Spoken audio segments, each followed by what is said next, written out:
Welcome back to my channel. I just got an order in of some components that I needed to finish my build. I got the Phanteks fans. So we got 3 D30 120s. They are reversed flow fans. And I got another reverse fan and a regular fan. So the reverse fans I'm gonna use to draw in air into the case, and then the regular fan I'll use for exhaust. So this is the exhaust fan on the back of the case. This fan would be drawing air from the bottom of the case. This is what Phanteks calls the GPU cooling fan. I'm not sure how well it'll do cooling the GPU, but it's going to draw in air from the bottom. And then these 3 fans will go on top of my case. This fan traditionally should be going on the side of the case, but for me, I needed the side of the case to install my water cooling solution, my all-in-one. So this is going on top to push in air, to pull in air, cold air. So I would have 3 fans, the 3 here, 1 here, so it's 4 fans pulling in air, 1 fan and two 140 fans pushing out air.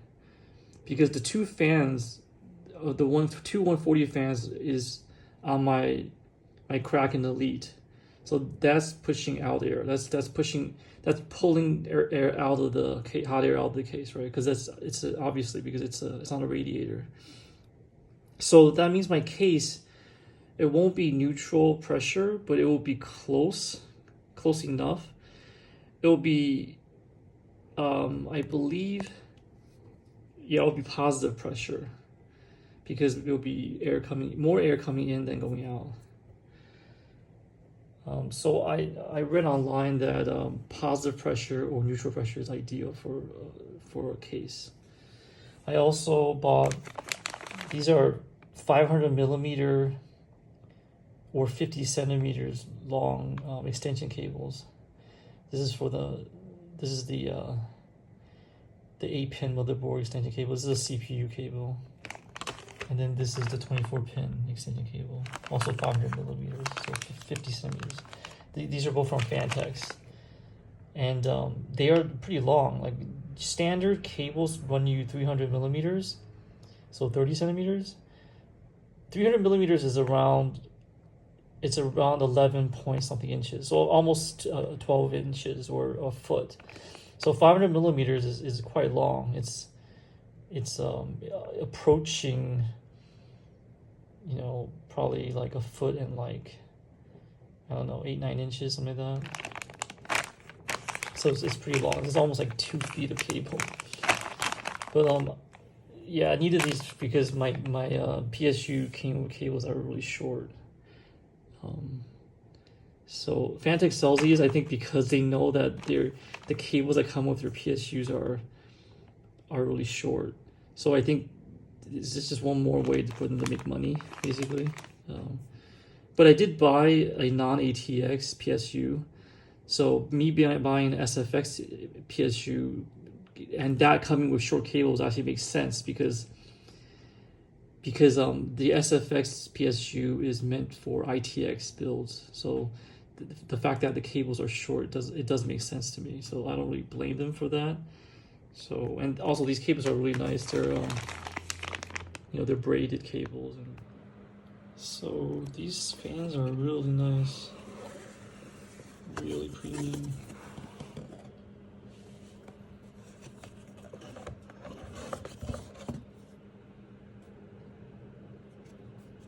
These are rubber grommets. Really nice fans. The arrow tells you the direction. So these are reverse direction fans.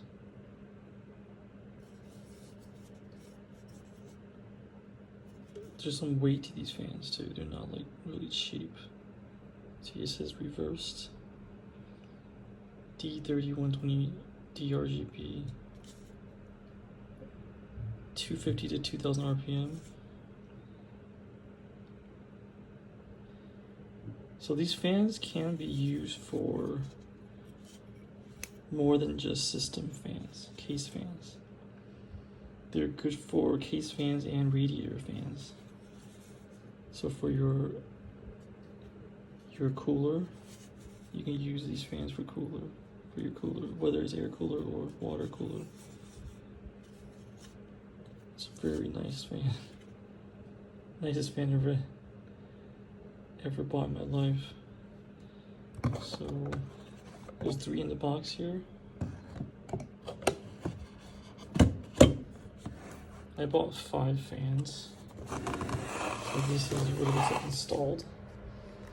So that's the bottom fan, what Phanteks calls the GPU fan. So I have this as a reverse mode, so this draws air in, so I feel the air here. And then we installed a back fan, exhaust fan. So this draws air, pulls air from here, and it comes out the back. So this fan is a regular flow fan, not reversed, which means it pulls in air and pushes it out in the back. So this is the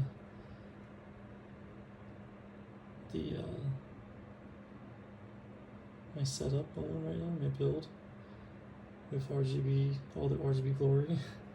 So when I reviewed this case in my previous video, I didn't know this was actually RGB. I wasn't sure if it was, but it is. It's very nice.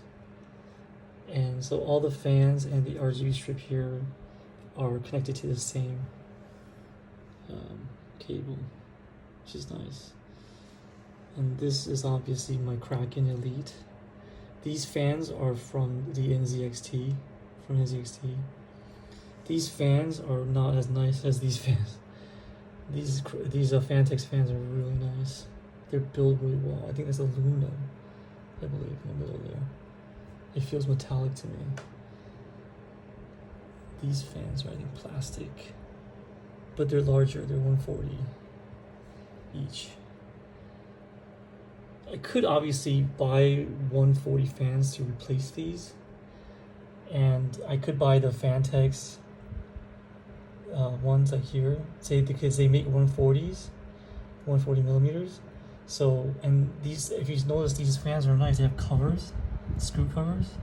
So I cover them right here. Just, it's so easy to apply. Just like plop them on, push them in, and they kind of feel satisfying when you push them in, because there's like a rubber backing. So when you push it in, it's really nice. It's a nice satisfying feel to it. So these holes are obviously, these screw holes are obviously not great. They don't look that great. So if you want an all-white build with all the screw holes covered, then you need to replace the fans with these fans right here. But for me, I think I'm just gonna keep these because they're perfectly fine, and I don't want to waste money on new fans. So the remaining fans in this system, in this build, is the top fans. 3 here, and that's what I have here. I haven't installed it yet, but you know, I just wanted you guys to get a quick peek at what the build looks like right now. So it's running fine. In my previous video, when I first had it running, I didn't notice that if you look at this green light right here, this is the easy debug LED light that is a feature of this motherboard, of this MSI motherboard. And I noticed in my video that I didn't even notice the lights were red and orange, which means that there was something wrong with my board. So I looked online and I was freaking out. I was like, what did I do wrong? And then it was just because I didn't seat my RAM properly. Yeah, they weren't either they weren't fully seated, or I think because I put the RAM in the wrong slot. So this is slot 2 and 4, which is what you should be doing if you have only 2 slots. I mean, you have 4 slots and 2 slots of RAM. You have to put it in the second and the fourth slot. That's the recommended configuration, or your motherboard was going to complain. So I had it in the wrong configuration. I had it in slot 1 and 3, and it complained. But of course, it could be just because I didn't seat them correctly. So I took out all of them, and I just put in 1 slot, 1 RAM, which is this one, the 4th slot. So this is what I recommend. When you install RAM, just put in 1 piece of RAM in the 4th slot and boot it up and see if it works. See if your motherboard works. And if it works, then like I would insert the rest of my RAM sticks. So again, I inserted this one first, and that fixed the problem. And then the lights all turn green. So everything's good.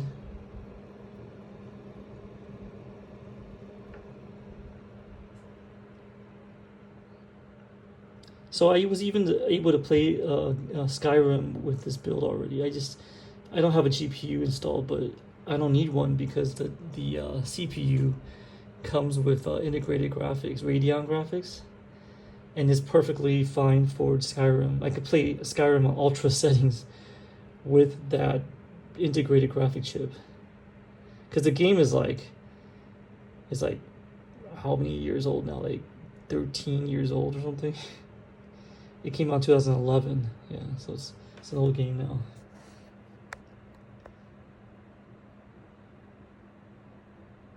There you go. So I added obviously the nice extension cord cable that's white braided. There's 2 of them. That's for the CPU power, and this is for the motherboard power.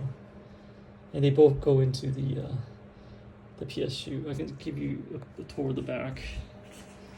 So the back is pretty clean right now. Oh, I in my case review, I didn't show you guys this. So there's a nice door here that I didn't notice when I did the review. So it's nice. It opens up, and you can. This is my NZXT controller, RGB fan controller that came with the Kraken Elite. So this is nice. It's magnetized, so you can just like put it right there. It's really nice. And I have the cable managed pretty nicely here. And Phanteks does a good job of giving you like these ties to Velcro ties to kind of organize things. And my PSU is installed like that. Yeah, you notice how it's floating because it's small. It's an SFX PSU, so it's floating there. I mean, it's screwed in, but it's secure, but it just has some air, which is nice because it's floating. The fan's on the bottom, so what the fan's doing is the fan's drawing in cool air from the bottom bracket here, and the bottom has a dust filter. So you don't want to be drawing air in without dust filter in between, or else you're gonna be drawing in a lot of dust. So this is kind of what it looks like. It's pretty well managed, I think. I'm not a big fan of this part, but I don't know what else to do with this. This is the cable that goes into the Kraken Elite. This powers the Kraken Elite LCD, and this is obviously the motherboard cable. So the worst thing about this case is that there's these cables coming from the header. So these are the header cables, like for USB-C, the RGB stuff. Yeah, from the header, from the the header command module here. And this, the back is okay, but look in the front. You can see the cable sticking out in the front. So most reviewers complain about that, right there. You see the cables here? Yeah, so it's not great, but it's not like that noticeable. It's okay. I'm not saying I'm a fan, but I'm not like complaining that much about it. But that is the negative about this case. And then I route the motherboard cable through the rubber grommets here, and then have this Phanteks Velcro strap to kind of tie everything behind here, which is nice. And yeah, everything's just tied back. So this way you can just, and then you can just push some of these cables in here. Like now, obviously, these are the cables, the original cables from the PSU, and I connected them to the extension cables here, right? So yeah, so you can just close this door and kind of hide more things behind here to make it look nicer. So see that? So if you wanted, you can install SSDs here. So the space is still usable, but it looks pretty clean. I mean, obviously that's kind of messy back here, but that's the whole point. Like I like this space. The whole point is that I got a small PSU so I could have some space here, for obviously airflow and for just wiring, loose wiring. Yeah, it's pretty good. Nothing sticks out or anything. Probably the cleanest build I've ever built, actually. So I definitely want to change my review of this case. The more I use it, and the more I built with it, interacted with the case, the more I like it. So I gave it a 6 out of 10 when I first got the case. When I first unboxed it and I started playing with the features, I gave it a 6 out of 10. And I want to take back that grade because I feel like it was a little bit premature. Because the more I've been playing with the case, the more I like it. So I'm just gonna give it just raise the grade a bit to a 7. I don't think it deserves an 8 for sure, because an 8 is a very high grade. But I think it deserves a 7. So I think 6 is a little bit low. Because I didn't think about the door here. I really like this door. It's actually quite nice, this hinge door. And you can hide things in between, in here. You can kind of protect the back, hide the back of the motherboard. You can hide all this wiring back here. Yeah. The only thing that it doesn't hide this massive wiring. But then if you can probably, depending on how you route the wiring, you could probably route it in a way, like use this part more. So then you can hide more wiring behind here. I just don't really care that much to route it a little bit cleaner than this. I mean, this is fine for me. Yeah, it could be better, obviously, but it's for me, it's fine. It's totally fine. It doesn't have to be better than this. And I like to tinker with my components a lot, so I don't really need to keep make sure that it's perfect, because I might be unplugging things and moving things around, right? Yeah, so to me, this is fine. It's perfectly fine. So the next step is just to install the top fans, and then I'll film another video with it installed. But this is it. Thank you so much for watching, and please subscribe to my channel if you enjoy my PC building series, and have a great day. Thank you.